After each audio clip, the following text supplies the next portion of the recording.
आप देख रहे हैं न्यूज नाउ 24/7। ताज़ा खबरों के लिए हमारे साथ बने रहें। राज्यसभा चुनाव के लिए नामांकन दाखिल करने की प्रक्रिया के दौरान एक अहम तथ्य सामने आया। बीजेपी समर्थित निर्दलीय उम्मीदवार नाथवानी परिमल का वास्तविक नाम परिमल नाथवानी बताया गया है। आरोप है कि नामांकन के साथ जमा किए गए एफिडेविट में परिमल नाथवानी ने कानून के तहत आवश्यक सभी जानकारियां नहीं दी। चुनावी नियमों के अनुसार हर उम्मीदवार को अपने नामांकन पत्र के साथ एक विस्तृत शपथ पत्र दाखिल करना होता है, जिसमें स्वयं पत्नी तथा संयुक्त परिवार के नाम पर पंजीकृत कंपनियों और फर्मों की जानकारी देना अनिवार्य होता है। विरोधी पक्ष का दावा है कि परिमल नाथवानी ने इन आवश्यक कॉलमों को खाली छोड़ दिया और केवल अपने तथा अपनी पत्नी से संबंधित जानकारी ही प्रस्तुत की। बताया जा रहा है कि बाद में जब इस मामले की जांच की गई तो एफिडेविट में कई विसंगतियां सामने आईं। इसके बाद संबंधित पक्ष ने रिटर्निंग ऑफिसर के समक्ष आपत्ति दर्ज कराई। आरोपों के अनुसार रिटर्निंग ऑफिसर द्वारा स्पष्टीकरण मांगे जाने पर परिमल नाथवानी ने अपनी त्रुटियों को सुधारते हुए नया और संशोधित फॉर्म जमा कर दिया। हालांकि आपत्ति दर्ज कराने वाले पक्ष का कहना है कि स्क्रूटनी की प्रक्रिया के दौरान किसी उम्मीदवार को नया दस्तावेज जमा करने की अनुमति नहीं दी जा सकती। उनका दावा है कि ये प्रक्रिया चुनावी कानून और स्थापित नियमों के विपरीत है। विरोधी पक्ष ने मांग की है कि चूंकि नामांकन के समय दाखिल किया गया शपथ पत्र अधूरा और कथित रूप से गलत था, इसलिए परिमल नाथवानी का नामांकन तत्काल प्रभाव से रद्द किया जाना चाहिए। अब इस पूरे मामले पर चुनाव अधिकारियों का अंतिम फैसला क्या होगा, इस पर सभी की नजरें टिकी हुई हैं।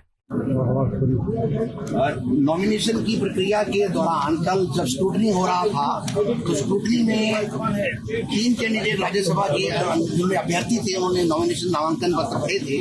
उसमें पहले झारखंड मुक्ति मोर्चा के जो हमारे अभ्यर्थी थे उनका एक्सेप्ट हुआ।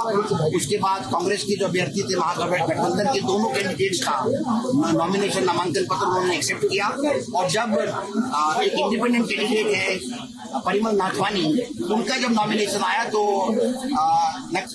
नमन डिक्सल जी हैं कौंदरी के एमएलए साहब, कुछ प्रपोजर हैं प्रणव झा जी के, उन्होंने ऑब्जेक्शन किया और उस ऑब्जेक्शन को हमने लिया कि जो नाथवानी परिमल जी हैं इनका जो असली नाम है वो नाथवानी परिमल नहीं, परिमल नाथवानी है। और साथ ही इन्होंने जो अपने एफिडेविट में इतनी ग्लेरिंग डिस्क्रिपेंसी है और जो डिफेक्टिव एफिडेविट है कानून के तहत, उसमें उन्होंने एफिडेविट फाइल नहीं किया और जो सीधा rule 4A conduct of election rules 1961 की वायलेशन है कि हर अभ्यर्थी को अपने नामांकन पत्र के साथ एक फॉर्म 26 परफॉर्मा है, उसके तहत अपना एफिडेविट देना पड़ता है। और उसमें प्रक्रिया में 6 बिंदुओं पर आपको इन्फॉर्मेशन देनी पड़ती है कि आप अपना, अपनी धर्मपत्नी का या अपने HUF कोई फैमिली हिंदू अनडिवाइडेड फैमिली की कोई जो फर्म है उनके बारे में या अपने डिपेंडेंट्स के बारे में जानकारी दें।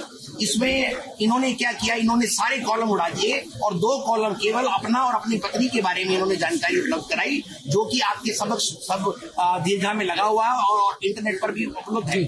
हमने जब वो सब पढ़ा और हमने बिंदुवार क्रम में उसका जब हमने वो तहकीकात की तो हमने पाया कि ये जो एफिडेविट है ये गलत है और ये गलत नहीं हो सकता। और हमने जब दिया उनको ऑब्जेक्शन, और ऑब्जेक्शन के तहत जब उन्होंने उसको 4 बजे कल 4 बजे रिटर्निंग ऑफिसर साहब ने एक उनको लेटर दिया कि इस क्रम में आप अपना कोई कंडिकावार अपना जवाब दें, तो उन्होंने क्या किया, बड़ा स्मार्टली अपने कंडिकावार जवाब में एक नया एफिडेविट सारी त्रुटियों को ठीक करके फाइल कर दिया, जो कि एक गैर कानूनी है। रिटर्निंग अधिकारी इस कंडिकावार रिप्लाई के साथ कोई भी एफिडेविट, कोई भी नया डॉक्यूमेंट एक्सेप्ट नहीं कर सकते।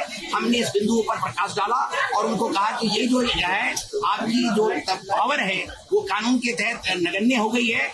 आपको केवल और केवल 36 सेक्शन के तहत जो रिप्रेजेंटेशन ऑफ पीपल एक्ट है, स्क्रूटनी के टाइम में केवल और केवल स्क्रूटनी करना है, आप किसी प्रकार का कोई भी नया डॉक्यूमेंट नहीं दे सकते।